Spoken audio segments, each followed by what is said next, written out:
See you later. Dory and Yolanda Nez have already buried one child, and their second is deteriorating.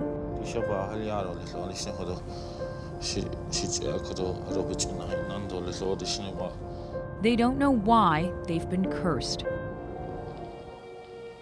When I had Leandra, we were told that there was a high probability that we would have another XP child. And we did.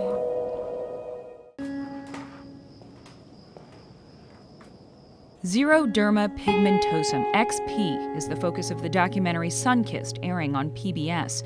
It's an extremely rare genetic disease where even a glint of sunlight can lead to deadly skin cancer.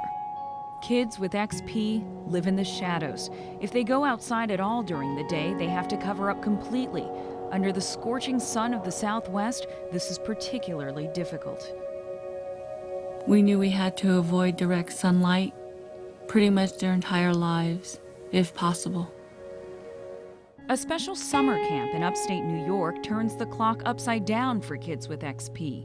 Camp Sundown is where Dory and Yolanda met the two filmmakers who would follow them on their journey to find out why their community, the Navajo community, is so crippled by this disease. Only 1 in a million children in the general population inherits XP, but among the Navajo, it's 1 in 30,000, 30 times more prevalent. Yolanda meets 4 other families with XP children in the course of the film. It's just like my daughter. And it's the most severe form of XP that affects the Navajo. Children lose language, then balance, a relentless neurological assault which leads to early death. I think in our heart we already know, what the end is, but we just don't know when.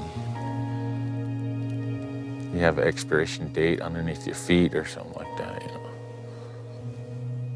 We met Dory and Yolanda. It was really just doing anything to just make her feel cared for and comfortable. Okay, sweetie, come on.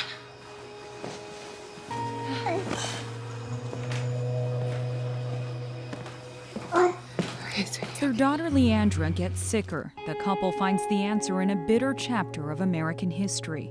The forced march of the entire Navajo Nation from their lands in Arizona to an internment camp in New Mexico. It's known as the Long Walk. The weather was cold, the weather was bad. The Navajo people were destitute. And when elderly people and children couldn't keep up, troops would fall back and kill those people. Thousands die from diseases and starvation. And only 2,000 adults of reproductive age survived. So now 250,000 Navajos are all descended from 2,000 people.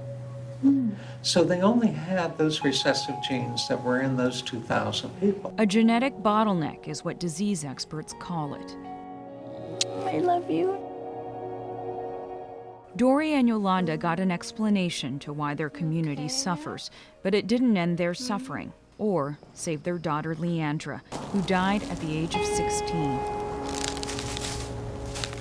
We need to really understand and realize that the people are still very much affected by what had happened to them 150 years ago.